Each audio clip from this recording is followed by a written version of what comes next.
मात्र 5 सेकंड में बना सकते हैं। सीपी और एमआरपी का सीधे रेशियो होता है 100 minus discount percent upon 100 plus profit percent. Question में दिया एक वस्तु का अंकित मूल्य 10,400 रुपए है। एक दुकानदार 20% की छूट देता है और 30% का लाभ कमाता है। 20% का डिस्काउंट है और 30% का प्रॉफिट है। यहाँ से सीपी और एमआरपी का सीधे रेशियो बन जाएगा। 100 में से इसको लेस करेंगे कितना हो जाएगा 80, ये हो जाएगा 130। 0 से 0 काट लिए, सीपी और एमआरपी का रेशियो बन जाएगा 8 और 13 का। आगे हमसे कहा यदि कोई छूट नहीं दी होती तो लाभ प्रतिशत कितना होता। एमआरपी कितना है 13, यानी 13 वाली चीज को हम 13 में ही बेच दें तो हमसे पूछा प्रॉफिट परसेंट कितना होगा, तो ये हमारा क्या बन जाएगा सेलिंग प्राइस। सेलिंग प्राइस हमारा कितना हो जाएगा 13 और सीपी हमारा कितना है 8। 8 वाली चीज को 13 में बेच रहे हैं तो कितना प्रॉफिट हो जाएगा 5 का। प्रॉफिट परसेंट कहां से निकालते हैं सीपी से। सीपी कितना है 8, 8 को रखिए नीचे, परसेंट निकालने के लिए मल्टीप्लाई कर दीजिए 100 का। 4 से काटेंगे 2 बार, 4 से कट जाएगा 25 बार, 25 पंजे 125/2, यानी कि 62.5% का प्रॉफिट हो जाएगा। ये हो जाएगा हमारे इस प्रश्न का उत्तर। क्वेश्चन में दिया है अंकित मूल्य पर 65% छूट के बाद 65% का डिस्काउंट है तो सेलिंग प्राइस हमारा कितना होगा 35%। 100 में से लेस कर देंगे 65 को, तो ये हमारा सेलिंग प्राइस फर्स्ट हो जाएगा। आगे का है 30% और 40% की दो क्रमिक छूट के बाद बिक्री मूल्य में अंतर 105 रुपए है। सक्सेसिव मेथड द्वारा सबसे पहले एकल छूट निकाल लेते हैं। 30 और 40 को पहले ऐड कर लीजिए, कितना होता है 70। दोनों का मल्टीप्लाई करा दीजिए, कितना हो जाएगा 1200/100। 70 में से 12 को लेस करेंगे कितना आ जाएगा 58%। ये एकल छूट हो जाएगी। तो सेलिंग प्राइस कितना हो जाएगा हमारा 100 में से इसको लेस कर दीजिए, सेलिंग प्राइस 2 आ जाएगा, कितना आ जाएगा 42%। आगे का है दोनों बिक्री मूल्य में अंतर 105 रुपए है। यहां से देखना दोनों में अंतर कितने का आ रहा है 7% का अंतर आ रहा है और क्वेश्चन में दे रखा है 105 का। तो 1% की वैल्यू निकालेंगे तो कितनी हो जाएगी 15। हमसे क्या पूछा है अंकित मूल्य पूछा है। अंकित मूल्य क्या होता है अपने आप में 100%, 1% की वैल्यू है 100 का मल्टीप्लाई करा दीजिए, कितना हो जाएगा 1500 रुपए। तो अंकित मूल्य कितना था 1500 रुपए। ये हो जाएगा आपका इस प्रश्न का उत्तर। क्वेश्चन में दिया है किसी वस्तु के 35% छूट के बाद का विक्रय मूल्य 35% की छूट है तो सेलिंग प्राइस कितना होगा 65%। ये हमारा सेलिंग प्राइस फर्स्ट है। आगे का है 20% और 15% की दो क्रमिक छूटों के बाद विक्रय मूल्य तो सक्सेसिव मेथड द्वारा सबसे पहले एकल छूट निकालेंगे फिर सेलिंग प्राइस। 20 और 15 को ऐड कर लीजिए, कितना होता है 35 माइनस दोनों का मल्टीप्लाई करेंगे 300/100। सीधे यहां से डिस्काउंट परसेंट कितना आ जाएगा हमारा 35 में 3 को लेस करेंगे 32%। तो सेलिंग प्राइस कितना हो जाएगा हमारा सेकंड वाला 100 में से इसको लेस कर दीजिए, यानी 68% सेलिंग प्राइस हो जाएगा। आगे का है छूटों के बाद विक्रय मूल्य का योगफल देकर 1995 है। ये दोनों विक्रय मूल्य का योगफल है, दोनों को ऐड कर लीजिए, कितना है 65 और 95 133, यानी 133% की वैल्यू 1995 है। हमसे एमआरपी पूछा है 1% की वैल्यू आ जाएगी 100 का मल्टीप्लाई कर दीजिए तो हमारे सीधे क्या जाएगा एमआरपी आ जाएगा। परसेंट से परसेंट खत्म हो जाएगा, इसको काटेंगे 15 बार कट जाएगा तो एमआरपी कितना आ जाएगा हमारा 1500 रुपए। ये हो जाएगा हमारे इस प्रश्न का उत्तर। सीपी और एमआरपी का जो रेशियो होता है 100 minus discount percent upon 100 plus profit percent के बराबर होता है। क्वेश्चन में दिया कि एक दुकानदार किसी वस्तु के अंकित मूल्य पर 20% की छूट देता फिर भी उसे 20% का लाभ होता है। डिस्काउंट आपको दे रखा है 20% का और प्रॉफिट भी दे दिया आपको 20% का। तो सीपी आपका कितना हो जाएगा 80 और एमआरपी कितना हो जाएगा 120। 40 से दोनों कट जाएंगे, 40 दूनी 80 और 40 3 120। सीपी और एमआरपी का सीधे रेशियो बन जाएगा 2 और 3 का। आगे कहा है कि यदि दुकानदार छूट ना दे तो कितने प्रतिशत का लाभ होगा, यानी कि एमआरपी कितनी आपकी 3 रुपए। 3 रुपए वाली चीज को 3 में ही बेच दे तो ये क्या होगा छूट नहीं दे देगा इसमें। तो सीपी कितना आपको 2, सेलिंग प्राइस कितना बन जाएगा 3, तो सेलिंग प्राइस हो गया हमारा 3, सीपी कितना है 2। तो कितने का प्रॉफिट बनेगा 2 वाली चीज को 3 में बेचने कितना हो जाएगा प्रॉफिट 1 का। प्रॉफिट परसेंट हमेशा सीपी से फाइंड होता है, सीपी कितना है तो 2 को रखिए नीचे, परसेंट निकालने के लिए मल्टीप्लाई कर दिया 100 का, कितना हो जाएगा 50% का प्रॉफिट। ये हो जाएगा आपका इस प्रश्न का उत्तर। क्वेश्चन में देखिए एक दुकानदार अंकित मूल्य पर 25% का बट्टा देता है और 30% का लाभ कमाता है। अगर उसका लाभ 90 रुपए हो तो बट्टा ज्ञात कीजिए। 25% का डिस्काउंट देने के बाद भी 30% का प्रॉफिट हो रहा है, प्रॉफिट दे रखा है हमको 90 रुपए है तो 30% की वैल्यू कितनी हो जाएगी हमारी 90 रुपए। सबसे पहले यहाँ से सीपी निकाल लेते हैं। 1% की वैल्यू हो जाएगी, सीपी होता है अपने आप पे 100%, तो 100 का मल्टीप्लाई कराएंगे तो सीधे सीपी आ जाएगा, परसेंट से परसेंट खत्म हो जाएगा, 3 3 9, सीपी कितना हो जाएगा हमारा 300 रुपए। ये हो गया हमारा सीपी। सीपी में अगर प्रॉफिट को ऐड कर देते हैं तो सेलिंग प्राइस आता है, तो सेलिंग प्राइस कितना हो जाएगा हमारा 390 रुपए। ये सेलिंग प्राइस है 390 रुपए। अब हमसे कहा है कि अंकित मूल्य पर 25% का डिस्काउंट है तो सेलिंग प्राइस कितना होगा 75%, यानी 75% की वैल्यू हमारी होगी कितनी 390 रुपए।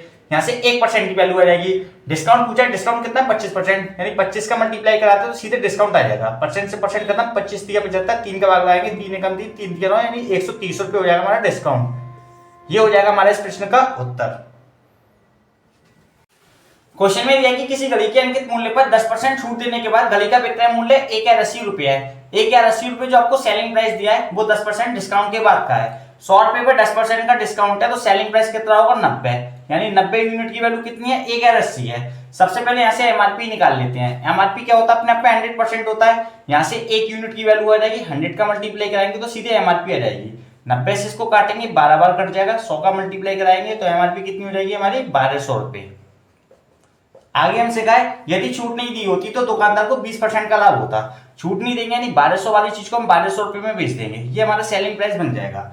हमसे कहा कि 20% का लाभ होता। 20% का लाभ कब होगा जब हम 100 वाली चीज को 120 में बेच देंगे, यानी 120 यूनिट की वैल्यू हमारी कितनी होगी 1200। हमें क्या चाहिए सीपी चाहिए। सीपी क्या होता है अपने आप 100%, यहाँ से 1 यूनिट की वैल्यू आ जाएगी, 100 का मल्टीप्लाई कराएंगे सीधे सीपी आ जाएगा।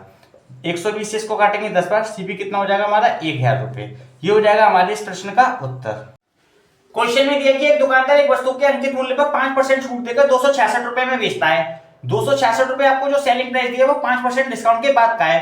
5% का डिस्काउंट है तो सेलिंग प्राइस कितना रहा होगा 95 रहा होगा, यानी 95 यूनिट की वैल्यू कितनी होगी 266। 1 यूनिट की वैल्यू हो जाएगी। सबसे पहले एमआरपी निकाल लेते हैं। एमआरपी होती है अपने आप 100%, तो 100 का मल्टीप्लाई कराएंगे तो सीधे एमआरपी आ जाएगी। 5 से इसको काटेंगे 20 बार, 5 से कटेगा 19 बार, 19 से इसको काटेंगे तो 14 बार कटेगा, 14 दूनी 28, यानी कि 280 रुपए हो जाएगा आपका एमआरपी। आगे हमसे कहा है यदि छूट नहीं दी होती तो 12% का लाभ होता, यानी 280 वाली चीज को 280 रुपए में बेच देते तो 12% का लाभ होता। 12% के लाभ का मतलब 100 वाली चीज को 112 में बेच दिया, यानी 112 यूनिट की वैल्यू कितनी होगी 280। हमसे क्या पूछा सीपी पूछा है। सीपी क्या होता है अपने 100%, 100 का मल्टीप्लाई करा दीजिए। 14 से कटेगा 8 बार, 14 से कटेगा 20 बार, 2 से कटेगा 4 बार, 2 से कटेगा 10 बार, 4 से कटेगा 25 बार और 25 का गुणा 10 में कराएंगे 250 रुपए। तो वस्तु का सीपी कितना था 250 रुपए। ये हो जाएगा आपका इस प्रश्न का उत्तर। क्वेश्चन में दिया एक व्यापारी एक वस्तु उसके अंकित मूल्य पर 12.5% डिस्काउंट के बाद 805 रुपए में बेचता है। 805 रुपए आपको जो सेलिंग प्राइस दिया है वो 12.5% डिस्काउंट के बाद का है। 12.5% का डिस्काउंट है तो सेलिंग प्राइस कितना रहा 87.5, यानी 87.5 यूनिट की वैल्यू आपको दे रखी है कितनी है 805 रुपए। यहां से सबसे पहले एमआरपी निकाल लेते हैं। एमआरपी होती है अपने आप में 100%। 1 यूनिट की वैल्यू आ जाएगी, 100 का मल्टीप्लाई कराएंगे सीधे एमआरपी आ जाएगा। पॉइंट हटाएंगे ऊपर जीरो बढ़ाएंगे, 125 से 7 बार कट जाएगा, 125 से 8 बार, 7 से इसको काटेंगे 115 और 115 का 8 में मल्टीप्लाई करेंगे तो 920 रुपए आ जाएगा आपका एमआरपी। आगे हमसे क्वेश्चन में कहा है यदि छूट नहीं दी होती तो 15% का लाभ होता।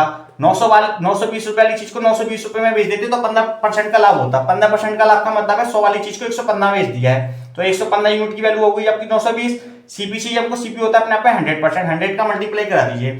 5 से कटेगा 23 बार, 5 से कटेगा 20 बार, 23 से इसको काटेंगे 40 बार और 40 का 20 में मल्टीप्लाई करेंगे 800 रुपए। तो वस्तु का लागत मूल्य कितना हो जाएगा 800 रुपए। ये हो जाएगा आपका इस क्वेश्चन का आंसर। एमआरपी और सीपी का जो रेशियो होता है वो 100 plus profit percent upon 100 minus discount percent के बराबर होता है। क्वेश्चन में दिया है कि एक वस्तु को 5% छूट देने के बाद 10% का लाभ होता है। वस्तु का अंकित मूल्य 2640 रुपए है तो इसका क्रय मूल्य ज्ञात करना है।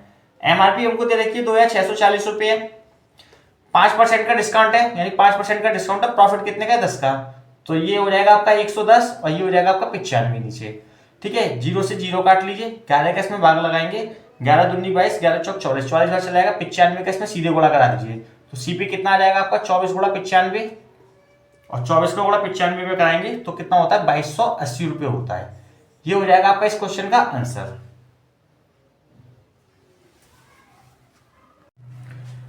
क्वेश्चन में दिया है कि किसी वस्तु के सूची मूल्य पर 30% और 16% की 2 क्रमांक छूट देने के बाद वस्तु को 1176 रुपए में बेचा जाता है। वस्तु के सूची मूल्य विक्रय मूल्य के बीच अंतर बताना है। सबसे पहले सक्सेसिव मेथड द्वारा एकल छूट को ज्ञात कर लेते हैं। देखिए पहले 30 और 16 को दोनों को ऐड कर लीजिए, 30 प्लस 16। अब इन दोनों का मल्टीप्लाई करा लीजिए, 30 मल्टीप्लाई 16 डिवाइड बाई 100। यहां से एकल छूट आ जाएगी सीधे। 30 और 16 कितना होता है 46 माइनस ये कितना हो जाएगा 16 3 48 यानी 480, 100 का डिवाइड देंगे यानी कितना हो जाएगा 4.8 हो जाएगा। 46 में से 4.8 को लेस करेंगे कितना जाएगा 41.2%। ये आपकी क्या हो गई एकल छूट हो गई, ये डिस्काउंट हो गया आपका। 100 रुपए पे अगर ये डिस्काउंट है तो सेलिंग प्राइस कितना रहा होगा आपका 100 में से इसको लेस कर देंगे कितना जाएगा 58.8%। ये आपका सेलिंग प्राइस रहा होगा। क्वेश्चन में आपको सेलिंग प्राइस दे रखा है 1176 यानी कि 58.8 की वैल्यू कितनी है 1176, तो इसकी वैल्यू रख दीजिए इसके ऊपर। हमको क्या निकालना है एमआरपी। यहां से 1 यूनिट की वैल्यू आ जाएगी। एमआरपी अपने आप में कितनी होती है 100%, 100 का मल्टीप्लाई करा दीजिए, इसमें इसका डिवाइड देंगे कितनी बार चलाएगा 20 बार, 20 का इसमें मल्टीप्लाई करेंगे कितना हो जाएगा 2000। ये हो गई हमारी एमआरपी।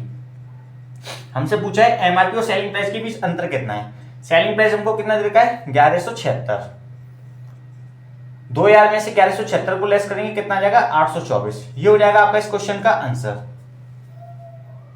क्वेश्चन में दिया कि एक दुकानदार एक वस्तु की कीमत 640 रुपए अंकित करता है, 10% छूट देने के बाद भी 20% का लाभ कमाता है, तो वस्तु का क्रय मूल्य ज्ञात कीजिए।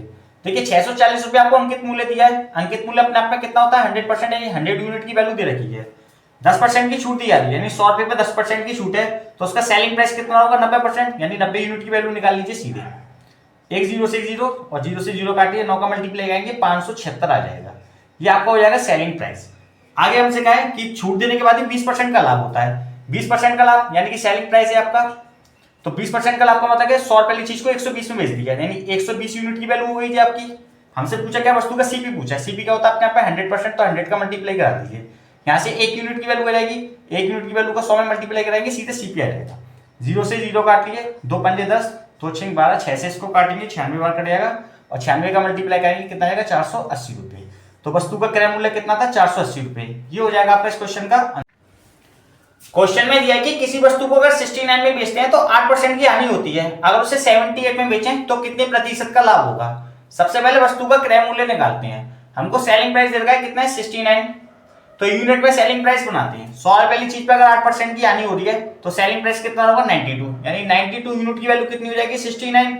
सीपी क्या होता है अपने आप में 100% होता है, अगर 100 का मल्टीप्लाई करा देते हैं तो हमारे पास सीधे सीपी आ जाएगा। 4 से इसको काटेंगे 4 दूनी 4 3 वाले, 4 से काटेंगे इसको 25 बार, 23 से कट जाएगा 3 बार, 25 दिया 75, यानी कि हमारा सीपी कितना आ गया 75 रुपए। आगे का आएगा 75 वाली चीज को अगर हम 78 में बेच दें, यानी सेलिंग प्राइस कितना है 78 रुपए, तो हमें प्रॉफिट परसेंट कितना होगा, यहाँ से सीधे देख सकते हैं प्रॉफिट कितना हो रहा है 3 रुपए का। प्रॉफिट परसेंट हमेशा कहां से फाइंड होता है सीपी से, सीपी को रखिए नीचे, परसेंट निकालने के लिए मल्टीप्लाई करा दीजिए 100 का, 25 चौक 100, 25 दिया 75, 3 से 3 कटेगा, नहीं 4% का प्रॉफिट हो जाएगा। ये हो जाएगा आपका इस क्वेश्चन का आंसर। क्वेश्चन में दिया कि एक टीवी सेट का अंकित मूल्य 18,500 रुपए है, यदि डीलर 20% और 5% की 2 क्रमिक छूटें देता है तो टीवी कितने में उपलब्ध है। वैसे तो हम इसको सक्सेसिव पैटर्न से बना सकते हैं, लेकिन हम इसको डायरेक्ट सॉल्व करेंगे। पहला डिस्काउंट दे रखा हमको 20%, 20% का जो फ्रैक्शन होता है 1/5, 5 रुपए पर 1 का डिस्काउंट है, तो सेलिंग प्राइस कितना होगा 4/5, तो सीधे इसका 4/5 निकाल लीजिए। दूसरा डिस्काउंट है 5%, 5% का फ्रैक्शन होता है 1/20, 20 रुपए पर 1 का डिस्काउंट है, यानी सेलिंग प्राइस कितना होगा 19, तो इसका 19/20 निकाल लीजिए।